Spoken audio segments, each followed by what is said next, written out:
Hey guys, welcome back to my channel. Today I'm going to be sharing all of my current beauty empties. I have makeup, skincare, body care, and hair care. But before I get into it, I would love it if you would subscribe to my channel and give this video a thumbs up if you do enjoy it, and let's get into it. Alright, so let's go ahead and start off with one of my favorite categories, which is skincare.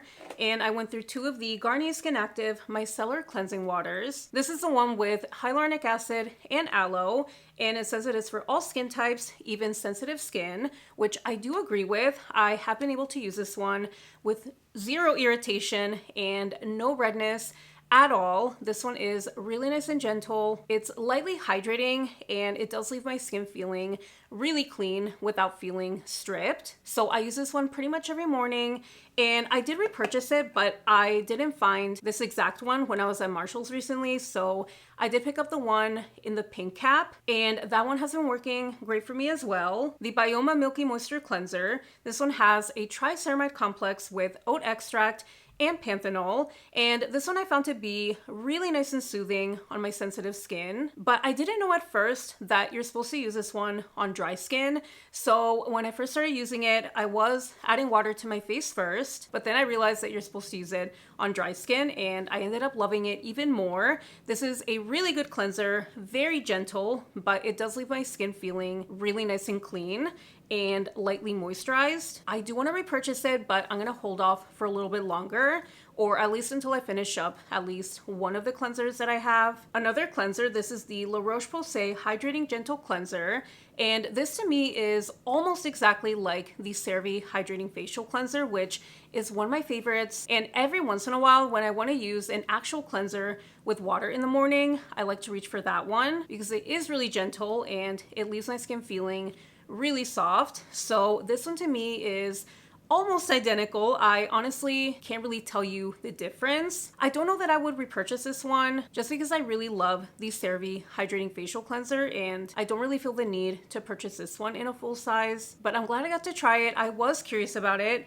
and I wanted to see if they were that similar, and they actually are. They're almost identical in my opinion. The Banila Co. Clean It Zero Original Cleansing Balm. This one used to be a favorite, and I still like it, but I did try the firming version, and I like it even more than this one, which I never thought I would say because I have repurchased this one so many times. So still a good one. I do recommend it, but there's just something even better about the firming one. It leaves my skin feeling even softer, and it feels even more deeply cleansed. So that one has pretty much replaced this one. But like I said, I still recommend it, and this one is amazing for removing makeup and sunscreen. So longtime favorite that has been officially replaced by a different version of it. The Haruharu Wonder Black Rice Hyaluronic Toner. This is the one for sensitive skin, so it doesn't have any fragrance in it. I still like this one, but I don't think I'm going to be repurchasing it because ever since I tried the Thayer's Milky Toner, I don't really want to use anything else.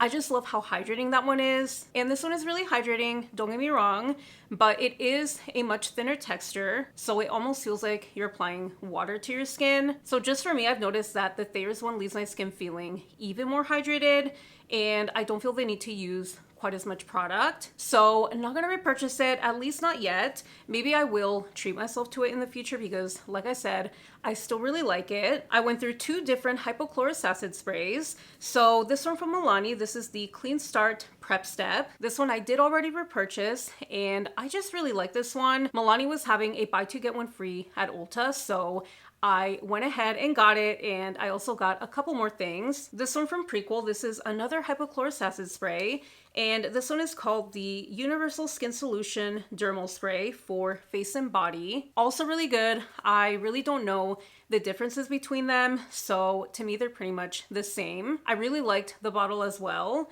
It does look more elevated in my opinion, just comparing the bottles, and you do get twice as much product. The Prequel one has 4 fluid ounces, whereas the Milani one has 2.03 fluid ounces, so pretty much half. So I think next time I will probably repurchase this one, but for now I just got the Milani one. The Naturium BHA Liquid Exfoliant 2%. This one, surprisingly, even though it used to be a favorite, it has been replaced. I did try the Paula's Choice one about a month ago, and I like that one even more than this one, so I'm not going to be repurchasing this one. It's still a good one, don't get me wrong, but compared to the Paula's Choice one, I just feel like I've gotten even better results. The Ordinary Matrixyl 10% plus HA serum. I had stopped using all of the Ordinary serums because I did develop a sensitivity to the multi-peptide serum. So I gave my skin a break and I decided to just cut them all out. But then I decided to try this one, which I had already tried in my 20s. And I had gone through several bottles of this one and I remembered loving it. So I gave it a chance.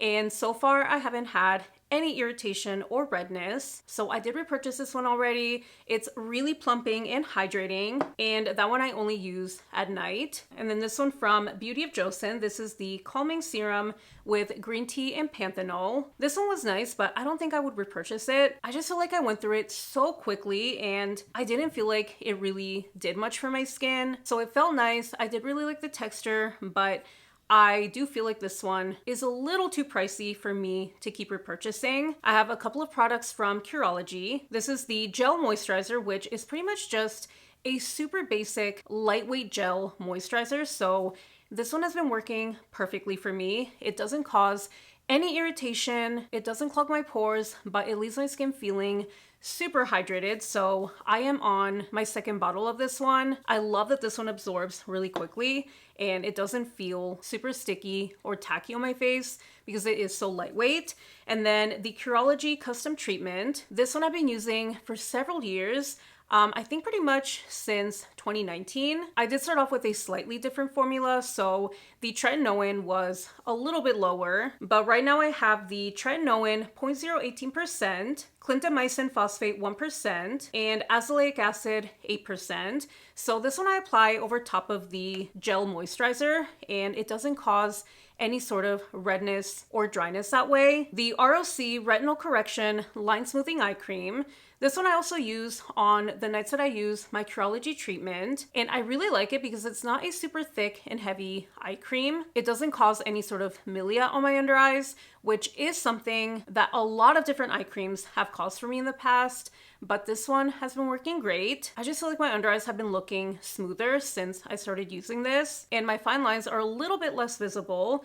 So I'm gonna repurchase this one. I did forget to get it at Ulta yesterday, so I'm gonna have to place an online order soon. I went through 2 sunscreens. So this one has been a longtime favorite. This is the Naked Sundays CabanaClear Water Gel Serum with Broad Spectrum SPF 50. It does leave a bit of a glow on the skin, but I don't think it makes me look super glowy or greasy. So I love it under makeup and I love how moisturized my skin feels with this. And then this is a newer one to me. This is the Paula's Choice Youth Extending Daily Hydrating Fluid. The texture of this one is completely different from the Naked Sundays one. The Naked Sundays has a gel lotion texture, whereas the Paula's Choice one is very thin and liquidy, and it is white, but it does disappear onto my skin, so it ends up looking pretty much clear. But I've been really liking it. I did purchase a full size because this one was a mini and it did come with a couple other Paula's Choice products, but so far so good. I also love it under makeup and I just love how it makes my skin feel.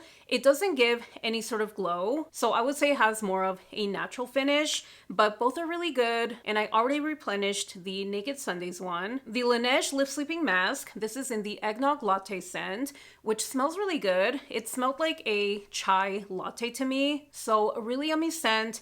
And I did repurchase this already, but I ended up getting the Taro Bubble Tea scent, which I think is okay. I don't know what I was expecting, but it doesn't smell as good as I thought it would. So this one I think I like more than the Taro Bubble Tea scent.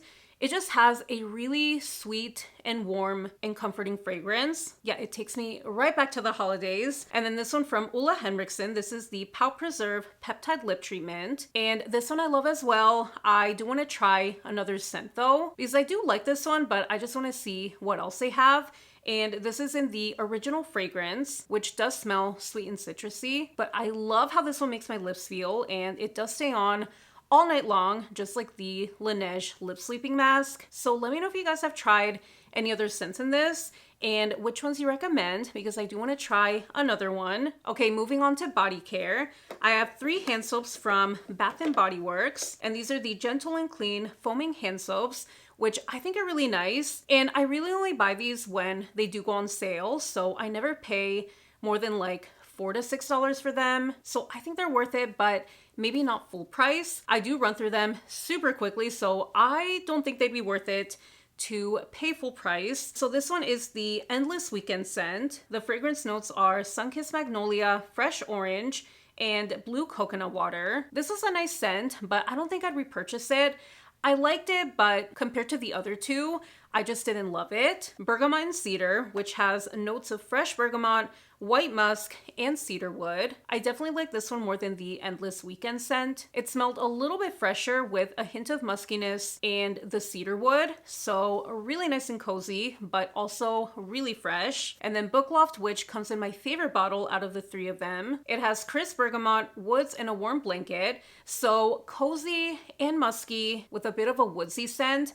So I think this one is my favorite, and I do want to repurchase this one. I just hope that they still have it because I think it is limited edition. Another product from Bath & Body Works. This is the Warm Vanilla Sugar Body Wash. I didn't love this one, which I feel bad saying that because I did receive it as a gift. But then again, I was the one that asked for this because I did really want to try it. I was just really curious about the Warm Vanilla Sugar scent because I hadn't smelled it before, and it smells good, but I didn't love it for all over my body. I also have the body lotion, and it's just way too sweet and overpowering for me. So again, I do feel bad about that because it was a Christmas gift, but I'm the one that asked for the body wash and the body lotion in this scent. So I used it up, and I'm gonna use up the body lotion as well, but it's not something that I would purchase myself. The Native body wash, however, this one I did really like, and this one is in the vanilla and cactus flower scent, and this one smells so good. I do pick up on a little bit of vanilla, but it's not overpowering, and it's not nearly as sweet as the Warm Vanilla Sugar one. It does have that bit of freshness to it to balance out the sweet vanilla scent. So this one I would repurchase, but since we are in fall and we're heading into colder months,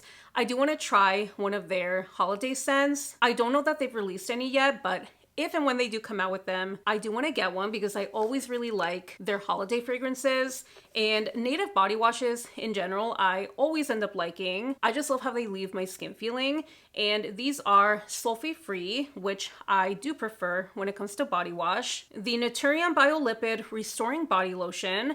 This one is fragrance free. It comes with a pump, which I really like, and I love this one for my skin. It left my skin feeling super soft, and I actually liked that it didn't have any fragrance in it. I don't mind a little bit of fragrance in my body lotion, but honestly, I prefer it either very lightly scented or no fragrance at all. I just don't like it to be overpowering, especially if I'm gonna be applying perfume over top of it. So I love this one. I want to repurchase it, but I also forgot to get this one at Ulta yesterday. So yeah, I'm gonna have to place another order soon. And then this one from Tree Hut, which I have purchased multiple times. This is the Tropic Glow Firming Whipped Shea Body Butter. And this one is not fragrance free, but the scent is not overpowering, and it leaves my skin feeling super moisturized. So this is probably my favorite body butter. I love that it's not super heavy and greasy on my skin. So I did get another Tree Hut body butter, but I ended up getting one of their Halloween/fall scents. I think it's called Meow. I think that's how you say it. And that one smells amazing. It does have a stronger fragrance in this one, but surprisingly, it hasn't bothered me and it's not overpowering. Next up for hair care, the L'Oreal Everpure Sulfate-Free Bond Repair Shampoo. So this is the original formulation. They have since reformulated it, so they did increase the bonding care complex to, I think, 7%. And surprisingly, I do prefer the new version, which thankfully that is the case because I was worried about it. I didn't know if I was gonna like the new one or not, but thankfully I do. And this one was really good, but the new one does an even better job at cleansing my scalp and leaving my hair feeling super clean, but not super dry. So I'm not gonna be able to repurchase this one again because they don't make it anymore, but luckily I do really like the new one. Also from L'Oreal, this is the Everpure Bond Strengthening Concentrate, and this one I use pretty much like a hair mask. I know you're supposed to use it before shampoo, but I watch a lot of Abby Young videos, and she has suggested shampooing your hair first and then going in with this. And ever since I tried that, I do feel like it's even more effective. So a really good product. It leaves my hair feeling super soft and silky, and it always looks shinier. So this one I am gonna repurchase, but right now I have the glossing treatment also from L'Oreal, so I'm gonna hold off on that. The Cure Strength Repair Shampoo and Conditioner from Amika. I definitely think these are worth the money, and I've only ever tried them in these minis, but I do want to purchase the full sizes in the future, maybe during the next Sephora VIB sale. They smell really good, and I just love how these make my hair feel. My hair always feels really balanced when I use these, so definitely gonna purchase these. The K18 Peptide Prep Detox Shampoo. This one I didn't like. It just left my hair feeling super, super dry and almost straw-like. I think it was just way too intense for my hair, and I really didn't need this. I do love using a really good clarifying shampoo about a couple of times a month, but this one just didn't work for me. But luckily, I did get it for free when I purchased the K18 Leave-In Mask. That has made such a huge difference in the way that my hair looks and feels, but this one just wasn't it for me, so I am really glad to be done with it. I think my husband used it a couple of times, and I think he liked it, but he doesn't struggle with dry hair the way that I do, so I think that's why it worked for him. I actually forgot to talk about this one in the body care section, but this is the Tree Hut Tropic Glow Moisturizing Shave Oil. It has the same scent as the Tropic Glow Body Butter, but it is stronger, which I really like, especially for in the shower, because it really just fills up my shower with this fragrance, and it smells amazing. I love how my skin feels whenever I use this, and it really just makes the whole shaving experience easier and quicker. But this one I already repurchased. And then finally I have a few makeup items. So the Urban Decay All Nighter Setting Spray. Sadly, this one they don't make anymore, and they did end their partnership with Scandinavia, which is so unfortunate, but I don't know all the details about that. All I know is that they're not collaborating with them anymore on this setting spray, so Urban Decay did reformulate it. It did take me a few years to use up this bottle because I did have some other setting sprays to go through, but I would have repurchased this one if it was still available. And actually, I think they technically still have this on the Scandinavia website. I think it might be the bridal one. I'm gonna have to look into that, but not exactly sure. The Rare Beauty Eyeshadow Primer. Another one that unfortunately is being discontinued, or at least that's what I've heard. I did hear someone say that recently, so I'm gonna have to look into that, because if that's true, I'm gonna try to purchase one of these because I really love this eyeshadow primer. I love that it gives a little bit of coverage, and I love how it makes my eyeshadows look more intense, and they blend out really easily over top of it, so hopefully it's not being discontinued, but if it is, hopefully I can get one more before they fully take it away. The Clio Kill Lash Superproof Mascara in Sleek Volume. I really like this one, but compared to the volume and curling one, I don't think it's quite as good. It did start smudging on me, so that's why I prefer the volume and curling one. With that one, I've never had any smudging at all, and this one has a curved wand. The volume curling one is a straight wand, so both really good, but unfortunately this one smudges a little bit on me now. The L'Oreal Voluminous Waterproof in Black Brown. I use this one exclusively on my bottom lashes, and because it is a black brown shade, it doesn't look too intense on my bottom lashes, and because it is waterproof, it doesn't smudge, it doesn't flake, but I don't love it on my top lashes. I just feel like it looks too natural, so I really just use it on my bottom lashes. The e.l.f. Wow Brow Gel in the deep brown shade. This is my all-time favorite tinted brow gel. I love how it gives some volume and fluffiness to my brows. It has really good hold, and I like how tiny the wand is. So this one I did already repurchase. And then this one from Glossier, this is the Boy Brow in black. I really like this one as well, but because the e.l.f. one is so much more affordable and I love the results that I get from it, I don't feel the need to repurchase this one. But really good brow gel. Definitely more pigmented though, and the wand is even tinier than the e.l.f. one. So really good, nothing bad to say about it, but I just love how affordable the e.l.f. Wow Brow Gel is. Alright guys, so that is it for today's video. Thank you so much for watching. Let me know what beauty products you guys have used up and the ones you recommend in the comments down below. But thank you so much for watching, and I will see you in my next one. Bye!